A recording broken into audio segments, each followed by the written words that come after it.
Et maintenant, nous allons partir direction Bruxelles. Pourquoi? Eh bien parce que Valérie Lerouge, notre envoyée spéciale, nous attend là-bas. Alors, il va revenir sur les attentats qui ont frappé la capitale le 22 mars et le fameux homme au chapeau. L'homme au chapeau qui était recherché par toutes les polices. En tout cas, celui qu'on croyait être l'homme au chapeau parce que vous l'avez rencontré. C'est ça? Bonjour Valérie. Bonjour Thomas, bonjour à tous. Oui, ça ressemblait à un véritable coup de filet mené en un temps record à l'époque. 4 jours après les attentats de Zaventem et du métro, eh bien, la police belge croyait avoir capturé l'homme au chapeau, le 3e terroriste du commando de l'aéroport. Son nom est divulgué, repris par nous, les médias, photos et vidéos à l'appui, avant de s'apercevoir qu'il n'était pour rien dans cette affaire. Alors la police et la justice belge ont cru faire oublier rapidement cette méprise en capturant le véritable homme au chapeau 15 jours plus tard. Mais il y en a un qui n'a pas oublié, celui dont le nom a été jeté en pâture. Faisal Chefou, il vit un véritable cauchemar et un calvaire depuis cette mésaventure. Nous l'avons rencontré avec Hervé Verloès. La photo a fait le tour du monde quelques heures après les attentats de Bruxelles. L'homme au chapeau, seul terroriste survivant, est dès lors traqué par toutes les polices. 4 jours plus tard, il est capturé. Enfin, c'est ce que croient les policiers.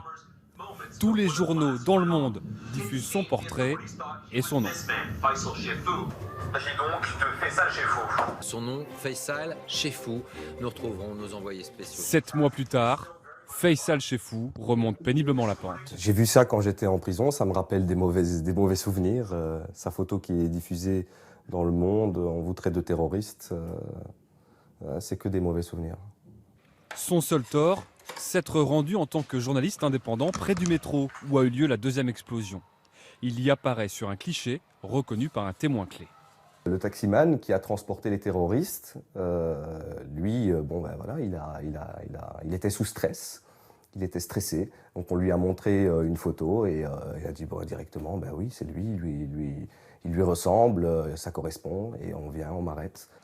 S'en suivent 2 jours de garde à vue, plus 2 jours de prison où il affirme avoir été maltraité.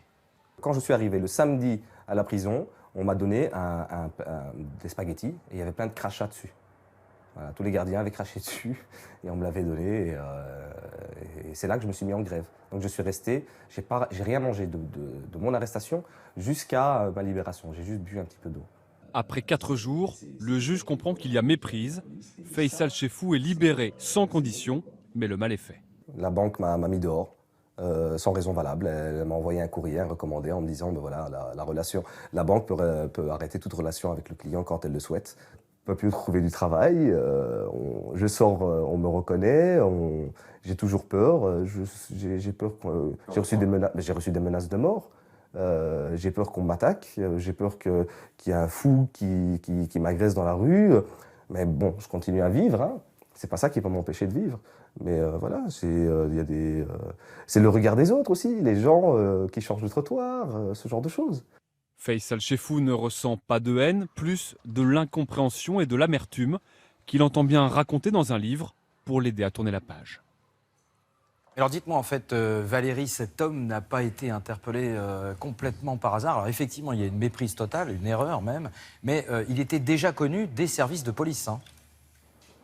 C'est vrai, mais uniquement comme agitateur et comme militant des droits de l'homme, ce qu'il revendique en fait. Et il s'est fait connaître à Bruxelles l'été 2015 sur le campement des réfugiés ici en plein cœur de la ville, où il faisait office de traducteur bénévole, d'électron libre un peu. Il militait aussi contre le démantèlement de ce camp.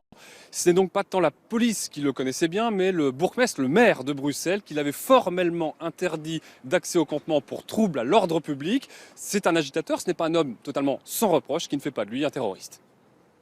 Eh bien voilà, les choses sont réparées. Parce que c'est bien hein, de faire des erreurs, mais c'est bien aussi de constater qu'on les a faites. Maintenant,